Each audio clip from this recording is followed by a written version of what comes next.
What it do, Bedtime Crew? Hey man, listen, today, I'm sorry I'm a little bit late to the announcement, but Charles Oliveira is officially returning after being knocked out cold by Ilia Topuria to fight Rafael Fiziev. This broke while I was literally fast asleep trying to catch some Z's, counting some sheep. And apparently that's what Charles Oliveira wants to do, because this guy is just trying to come back straight away 2 months after being slimed out by Ilia Topuria. And a lot of people are saying Charles Oliveira downfall's beginning, Charles is cooked, Charles is going to get slept.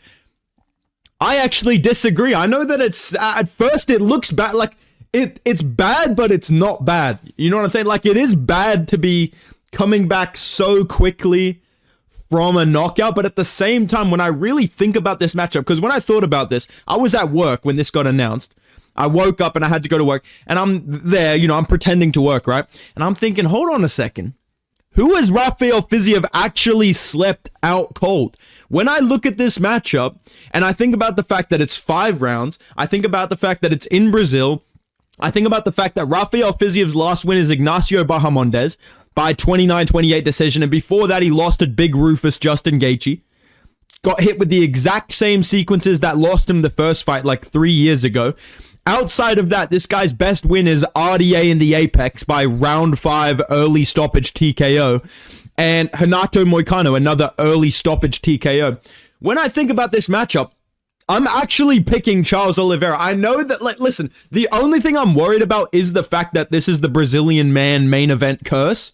But I do think that that curse is going to get broken by UFC Noche, which is headlined by 2 Brazilians fighting each other, which is just great to see.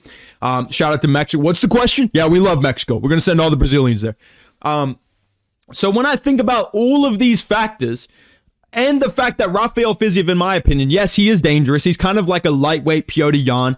He's extremely skillful, very entertaining to watch, a lot of fan base behind him. The UFC fucking loves this guy, giving him another top 5 opponent after 1 win against Ignacio Hernandez, who was barely ranked. I think that Charles Oliveira actually wins this matchup. I think that Rafael Fiziev's power is a little bit overblown. Like, when you think about the fights that he's had in the UFC, this guy is dangerous. Like, he can rock you, he can hurt you, but I don't think he's the level of power of, like, Ilia Topuria, Justin Gaethje, even a Dustin Poirier. I think that Rafael Fiziev is more of a natural featherweight, and I think that the most dangerous weapon that he has is his kicking. I think that the switch kick to the body, I think his leg kicks are going to be super dangerous. But again, Charles Oliveira is really good at defending against kicks. He has very good checking.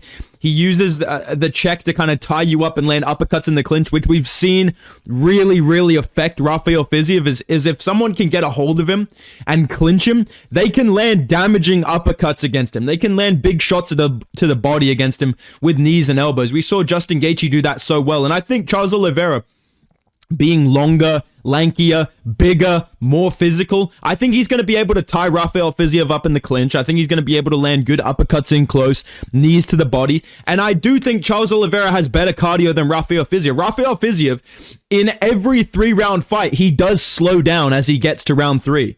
This guy had a competitive, borderline split decision win over Bobby Green not that long ago. And I think that Charles Oliveira packs way more power in his striking.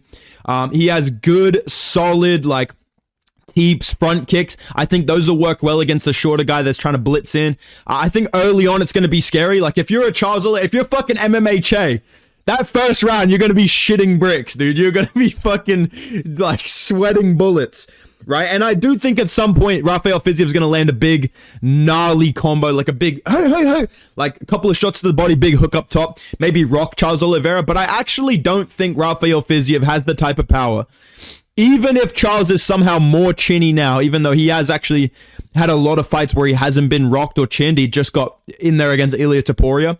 I do think that he's going to be a little bit more durable than people are expecting. I don't think he's going to get put out cold straight away again. Unless he's completely cooked, I think that he will get rocked a little bit earlier. I think he will get rocked a little bit easier now. I do think he's going to be a little bit jittery and scared on the feet early on. I think once he gets knocked down, he will actually lock in like prime Charles Oliveira. And I do think that against someone that's a little bit smaller than him, like considerably smaller, without the power and the grappling abilities of Ilia Topuria, this is going to be a Charles Oliveira, potentially a decision win, maybe like a late round submission win. I feel like this, maybe I'm wrong here. I see Rafael Fiziev as like really dangerous in a 3-round fight. But in a 5-round fight, I think a lot of what makes him so scary goes away really quickly. I think if he fights a little bit more patient, Charles Oliveira will settle in. If he goes like guns blazing, trying to finish him early on, I think he will slow down come round, like late round 2, early round 3. And I think Charles Oliveira actually has the physicality and the power to kind of deter Rafael Fiziev, get a hold of him, use that clinch striking, which I think is a really, really big factor that Charles is really good at and Rafael Fiziev is really bad at, or, you know, is kind of a weakness of his. And that to me matches up really well for Charles Oliveira. The fact that it's in Brazil, and I think Rafael Fiziev's finishing abilities are pretty overrated, especially when you look at his UFC career. I know outside of the UFC, he has some gnarly highlights, but coming into the UFC, I can only really remember like 2 finishes that this guy has. Otherwise, it's basically a 29-28 decision, right? Rafael Fiziev against RDA. That's a pretty competitive fight. Then round 5, he lands this big straight shot, drops him pretty badly, but I would say a somewhat early stoppage. And I think against Charles Oliveira, he's not going to get that chance. I think Charles will get given the benefit of the doubt if he gets dropped. And honestly, most of the time in these Charles fights, if he gets dropped but he's not out cold, he comes back a lot more dangerous. And I do think he's going to have a huge size and grappling advantage over Rafael Fiziev. Like, if he gets his hands together around Rafael Fiziev in the clinch, you know, ties up an arm or something like that, he's going to force grappling on him. He can pull guard. He can body lock him. We saw him ragdoll fucking Michael Chandler 2 fights ago, who's like a short, stocky, kind of dangerous lightweight. Probably a better straight up, you know, grappler than Rafael Fiziev. Rafael Fiziev does have good takedown defense. I will give him that. If I look at the stats here, he has pretty good takedown defense. But I think when you think about those stats compared to who he's fighting, I'm interested to see him against Charles Oliveira. And if he beats Charles Oliveira and he gets gifted this top 5 spot instead of giving like Paddy Pimblett versus Charles Oliveira or Max Holloway versus Charles Oliveira, like that to me would be disappointing. I don't want to see Charles's downfall come straight away against Rafael Fiziev, right? Because we'll never hear the fucking end of it, dude. Dude, Fiziev by murder, bro. Dude, Fiziev low-key skills Ilya, bro. That's how people will fucking act, dude. So maybe I'm kind of wishful thinking here, but honestly, I'm not trying to be a fake hardcore. Who is Rafael Fiziev putting out cold? Who has he put out cold? This guy literally fought Gaethje twice. One of them coming off the worst loss of his entire fucking career. And he could not, I don't think he even rocked Gaethje in the last fight. And he got dropped by Rufus. I think Charles Oliveira is going to tie him up in the clinch, land knees to the body, slow him down, make him gas out by round 3, start landing uppercuts in close, force grappling on him, take him down. I think he gets on the back and potentially gets a submission in round 3 or round 4, or he can win a decision, honestly. I think he can win round 3, 4, and 5. Just using his grappling, he did seem a little bit improved in his ability to kind of manage his gas tank, still land big shots, you know, throw those flying knees in close. Again, something that'll work against a shorter opponent. All of the things I saw in the Michael Chandler fight, I do think they work well against Rafael Fiziev. I'm interested to see how his chin holds up after the Ilya loss, coming back so quickly. But I am kind of, like, I think it's a little bit different with Charles because he's not going down a weight class again. He's not, you know, doing anything like that. He's coming straight back in at 155, his natural weight class. I did like in the video when he was like, I thank you so much giving me this opportunity. Like, he was like thanking the UFC for putting him back in 2 months later. Thank you guys for letting me get slimed the fuck out 2 months later, dude. Yeah, it's a risky move. It's very risky. I will say that. It does have the potential to go really bad. Like, I think back to I think back to the Tai Tuivasa downfall. God, that fucking hurts to say. When I have the t-shirt in the closet like the Spider-Man costume, dude. I think back to the Tai Tuivasa downfall when he took the Sergey Pavlovich fight right after he lost to Cyril Gane. And I will never forget this. I remember MMA Guru in a video. He said, this is going to be the fight where we look back and go, why did Tai Tuivasa take that? And this has that potential for Charles Oliveira, but I think Rafael Fiziev's finishing ability is something that's really overplayed and really overhyped. I don't think he hits as hard as Gaethje. I don't think he hits as hard as Poirier. I don't think he hits as hard as fucking Max Holloway, honestly. Never mind Ilia Topuria, who's just a phenom, who just can KO anybody, basically, in MMA lore history, dude. So I'm going to say Charles Oliveira does get rocked at some point in this fight. Go figure. Crazy prediction, I know. I think someone's going to get hit, dude. I really do, man. I really think someone's going to get punched, dude. But I think once he gets dropped or once he gets rocked, he will lock in. He will get a hold of Fiziev. He will be able to physically bully him. He will be able to utilize the clinch. And I think the knees to the body will really slow down Fiziev, who has historically slowed down in 3-round fights. So for a 5-round fight on not that much notice, I think Fiziev will be a little bit more patient early on. That might benefit Charles Oliveira. Or if he's more aggressive and not really worried about going 5 rounds, thinking he's going to chin Charles Oliveira, I think that's going to come back to bite him. So I would say Charles is more well-rounded, definitely way more finishing potential, more power on the feet, way better grappling, like night and day difference in the grappling, honestly, straight up. And I think Charles has more 5-round experience and probably more 5-round cardio in him, even if he's coming off a KO loss. That's really what makes this fight competitive. If Charles Oliveira got TKO'd by Ilia instead of getting knocked out cold, like if he had a Max Holloway type loss, I don't think anybody would be being like, oh, dude, the Charles Oliveira downfall starts now. Charles is cooked. It's just the visual of him getting colded like a UFC 5 fucking animation. I get that. And it is worrying. Like I said, this has a lot of potential to go really fucking bad really quick. You know, you blink your eyes, Charles Oliveira's on fucking Misfit. I think so much. I'm fighting so poppy. I think so much. We have a lot. Like, there could really be a Tony Ferguson downfall here. But I'm going to trust Charles do Bronx. I'm going to say he does come back with a win and then gets booked in another fight where he gets brutally knocked out or loses or something like that. That's what I will say, all right? Now that we're here, we've talked about this upcoming event. Scammer get scammed. We're here to talk about UFC on the weekend. Listen, kid, what's the question? This is a badass fight card on the weekend, all right? I'll give you guys my predictions for this. I know a lot of you guys have been asking for them. I'm not dropping a video just titled Dolidze Hernandez predictions. I'm not trying to kill my fucking channel. So let's get into this, dude. Opening up the card, we've got Cody Brundage. He's fucking back, dude. He's fucking back. He's 31 years old, dude. He's literally the next Anthony Smith, and he's fighting Eric McConaughey. I'm picking Cody Brundage by decision or TKO. I think that whatever it is, Cody Brundage is going to find a way to win by random bullshit. Cody Brundage, let me not just say win. Cody Brundage is going to find a way to not get cut from the UFC. So I feel like he's going to win this fight. McConaughey did absolutely nothing in his last fight against Nursultan Ruziboyev. The second he opened up, he got chinned immediately.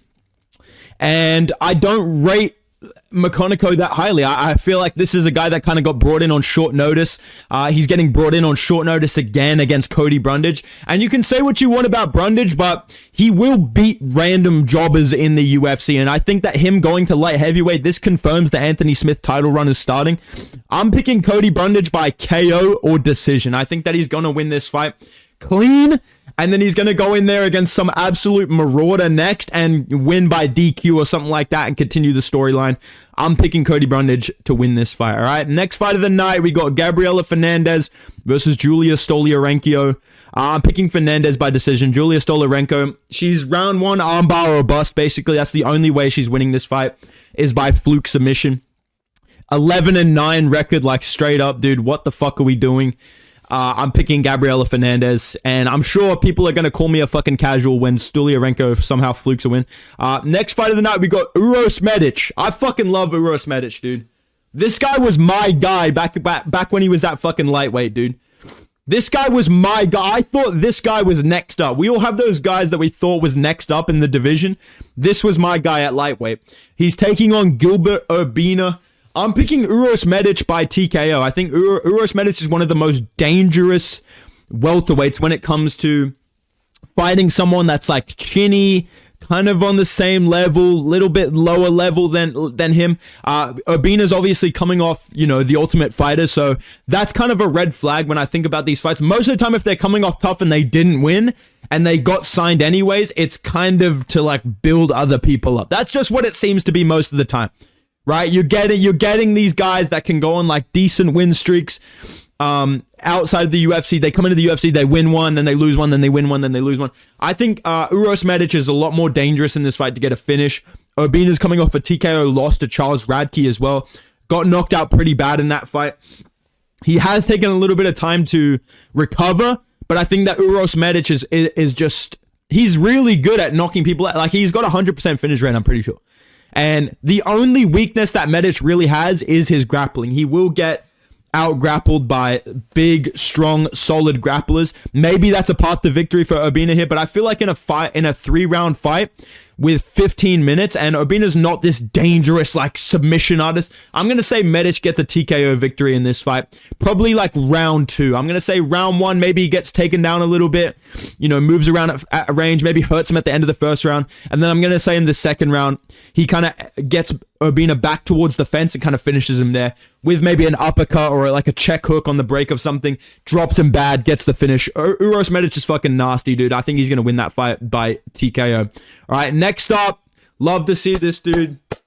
Jocelyn Edwards versus my fucking dad. Jocelyn Edwards versus nobody. I'm picking Jocelyn Edwards. What's the question? Yeah, we signed Casper the Ghost. Yeah, Casper the Ghost is coming into the bantamweight division. This guy's a fucking marauder. I'm going to pick Jocelyn Edwards. She's fighting Priscilla Cachoeira. And Priscilla Cachoeira is not good. Priscilla Cachoeira has random fluke KO power. But Jocelyn Edwards is actually decent. Like, she can actually kind of strike. She's actually kind of well-rounded. I think she's really a solid women's bantamweight unranked fighter. And I know women's unranked bantamweight fighters. We all love the unranked women's bantamweight division. I'm picking Jocelyn Edwards. I'm going to say she wins this fight by submission. All of Cachoeira's losses in the UFC that I can remember, she gets fucking submitted. I'm going to say that Jocelyn Edwards drops her, locks up a submission, gets the tap, round 2 or round 3. Jocelyn Edwards by submission. I rate her pretty highly compared to a lot of these unranked women's bantamweights, dude. Next fight of the night, we got Elijah Smith versus Toshiomi Kozama. I'm sure there's going to be people, dude, Toshiomi Kozama, dude, this guy's a freaking sap, dude, dude, seriously. If you haven't seen this guy's fights back in Japan, man, this guy's a freaking problem, dude. I'm picking Elijah Smith, though. I'm going to pick Elijah Smith by TKO. Kozama has a lot of losses on his record by KO. I'm pretty sure in his last, 3 fights, 2 of them he got knocked out. So I'm going to say Elijah Smith, he's really explosive, especially early on in a fight. In round 1, Smith is OP.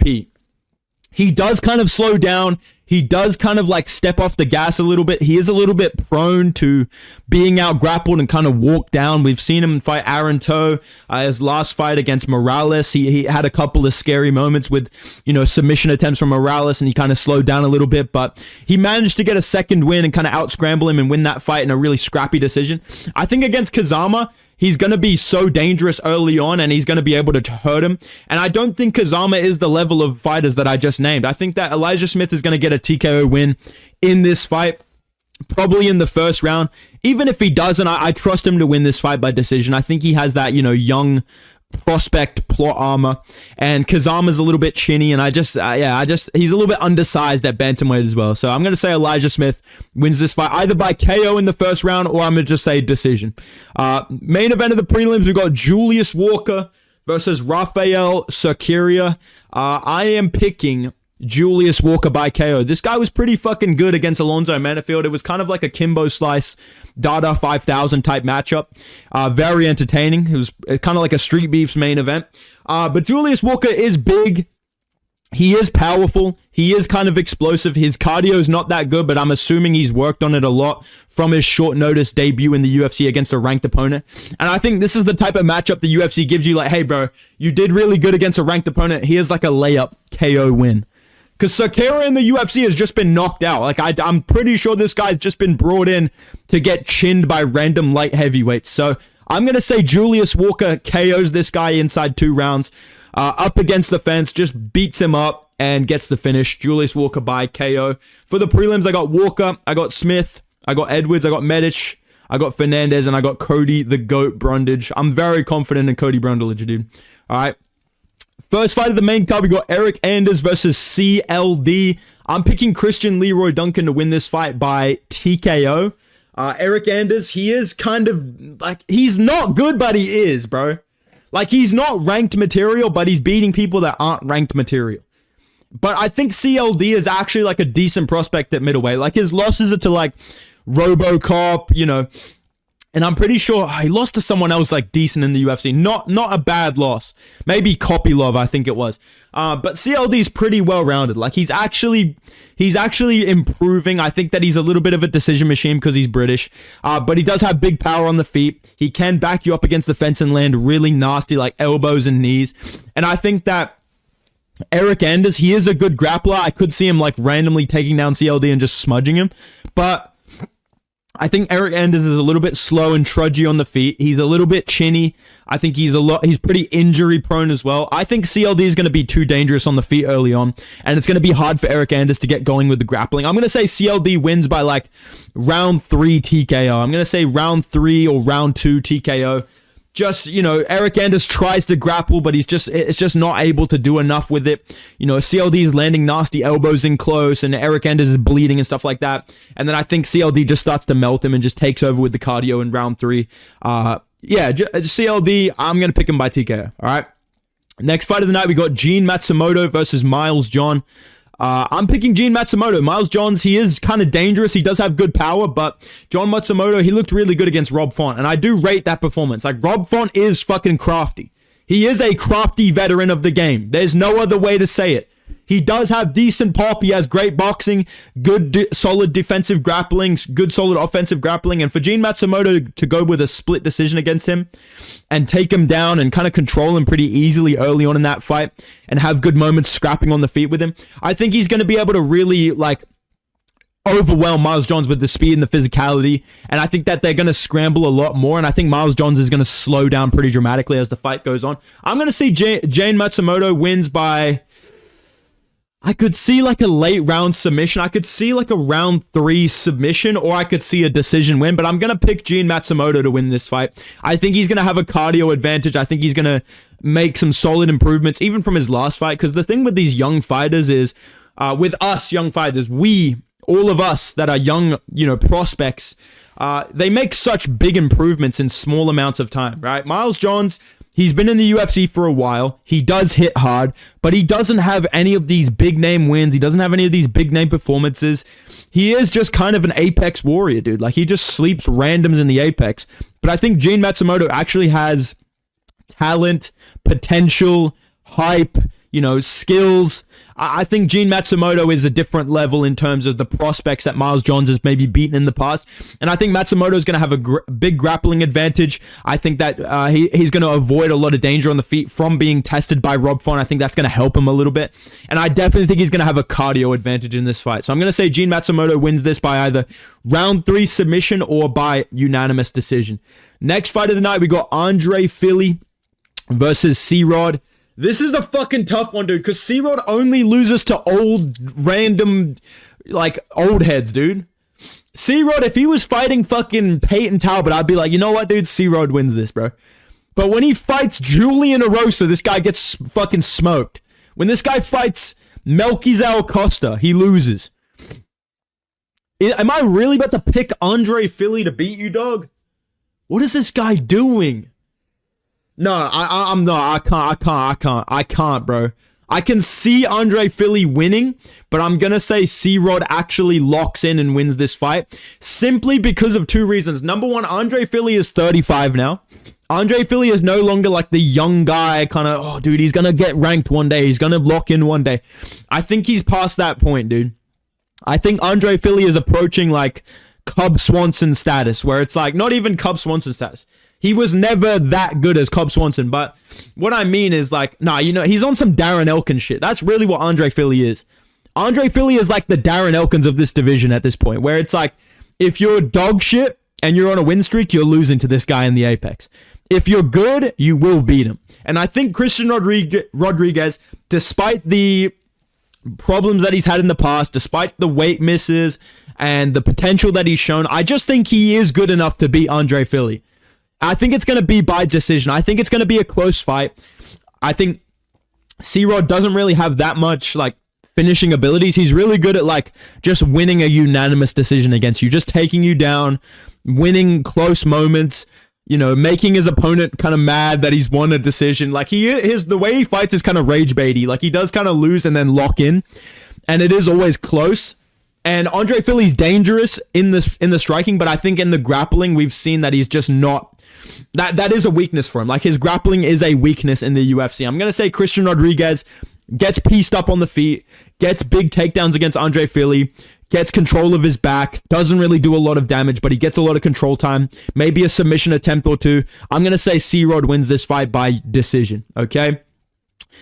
Featured fight of the card. Holy fuck, dude. Yasmin Lucindo versus Angelo Hill. Holy fuck.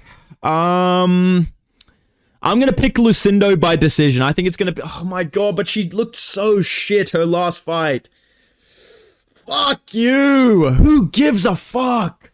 Because the thing is, dude, it doesn't matter what I pick, I'm going to be wrong. Even these two don't even know what's going to happen, bro. Hill literally flips a coin and is like, yeah, I'm going to have good takedown defense today. Then when I pick her, she doesn't know how to fight at all. When I pick Lucindo, when I pick against Lucindo, she fucking locks in. She has she's the most talented prospect in MMA history. When I pick her, she has no idea how to defend a fucking takedown. I'm going to pick Lucindo by decision. I'm going to say Lucindo by split robbery decision. I don't know. I don't know, bro. I don't know. Let's talk about me in the co-main event. I am fighting O'Day Osborne. I'm picking Steve Erceg. Steve Erceg, please, I'm begging you, bro. I am fucking begging you, please don't get colded by O'Day Osborne and get cut from the UFC. Please! I can't fucking take it, dude. And I don't like the fucking Dominic Reyes comparison. But I'm seeing his record. I'm seeing the potential for it to be 12-5. Like, he literally has the same record as Reyes had when he fought fucking Jacoby, dude. So I'm going to say Steve Erceg locks in, wins this fight by decision. I think he's going to be able to out-grapple O'Day Osborne. I think on the feet, he is actually, like, he's so crafty and rangy, and he uses, like, so little. Like, he's so cautious that it's going to be hard to chin him. I think against Kai Kara France, he was doing too good, and that's why he opened up and got chinned. But I think against O'Day Osborne, thinking about the fact that he's on a losing streak, thinking about the fact that O'Day Osborne's only way to win in the UFC is to fluke people by fucking knockout, because he is dangerous, he is explosive, he is pretty good on the feet. I think Steve Erceg's going to go out there just jabbing, teeping, calf kicking, waiting for O'Day Osborne to do something stupid like a flying knee, and then I think he's going to take him down. And I think Steve Erceg is going to be levels ahead of O'Day Osborne in the grappling. Steve Erceg can whip around and get on your back really quickly. He can pass to mount really well. He's really good even just from the half guard, controlling people and then forcing them to kind of turn over and take their back. I think Steve Erceg is going to win this fight with his grappling. I think we're going to see him get a lot of takedowns, win kind of a crafty decision, maybe get rocked a little bit here and there, but I think Steve Erceg is going to win a unanimous decision based on grappling. I think the curse is finally fucking over, boys. I'm picking Steve Erceg by decision, all right? Main event of the night. Anthony Hernandez versus Roman Dolidze. Roman Dolidze, brother. Your time has come. There's no way out of this one. I'm picking Anthony Hernandez to win this fight by decision. Now, Roman Dolidze does scare me because he does have very, very nasty jiu-jitsu. And I'm interested to see Hernandez's approach in terms of how much he's going to actually engage Roman Dolidze in the grappling, or whether he's just going to spam takedowns and try and land ground and pound and then stand back up and kind of let him back up, or kind of play from, kind of that stacked guard position. Because Roman Dolidze, I think mainly in this fight, he's just going to be rolling for legs. But I think as the fight goes on into like round 2, round 3, round 4, round 5, Roman Dolidze is going to slow down. He's going to start rolling for submissions and not getting them. And I think Anthony Hernandez is going to do a much better job on the feet than Roman Dolidze. Like, Hernandez is a better boxer than Dolidze by a fucking mile. Dolidze has big power, but Hernandez actually knows how to box. Like, he has good body work. He has a good jab, good pressure. He likes to throw some spinning shit as well. I think that Hernandez is going to have a big speed advantage on the feet. I think he's going to piece up Roman Dolidze early on, mix in takedowns. We're going to see Dolidze threaten some submissions throughout the fight. But I think Hernandez is probably prepared to be defending against leg locks, defending against the guy jumping for fucking guillotines and looking for Kimuras and shit off the bottom. And I think once those submission attempts pass and Dolidze slows down, Hernandez is going to beat him up on the ground. So I'm going to say Hernandez wins by unanimous decision.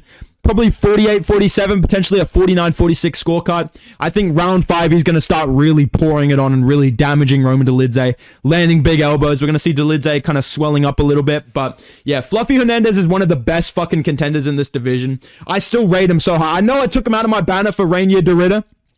Mate, I didn't say I'm against Hernandez, bro. I just said I'm for Derrida winning the belt, bro. That's all I said, bro. I never switched up on Anthony Hernandez ever in my life, bro. Totally different. I still rate Hernandez highly. I think he's going to be champion at some point. I know he's a little bit chinny to the body. I know that. But I think Roman Dolidze is such a fucking caveman that he's not going to be swinging shots to the body. This blockhead fucking marauder is going to be just winging hooks out in the open. Hernandez is going to land 1-2s down the middle, moving in and out of range, emoting on him, mixing up the calf kicks, and then mixing in the takedowns appropriately, smartly, trying to gas out Roman Dolidze. And I think as the fight goes on, he's going to land a lot of damage with his elbows in close.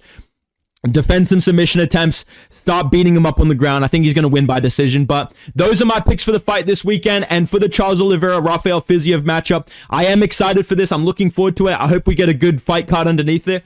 I'm going to say Charles Oliveira wins that fight, but let me know your guys' opinions on all these fights in the comments down below. If you enjoyed the video, drop a like, subscribe to the channel, go follow me on Instagram and Twitter at Bedtime MMA, and I will see you guys in the next video, man. Goodbye. I'm sorry, by the way, that I've been a little bit inactive with the videos, but it's just a shit fight week. No one cares, so I pretty much have had no motivation to make videos whatsoever. So this was cool to see announced. I'm looking forward to this. Let me know what you guys think. Appreciate you, boys. Goodbye.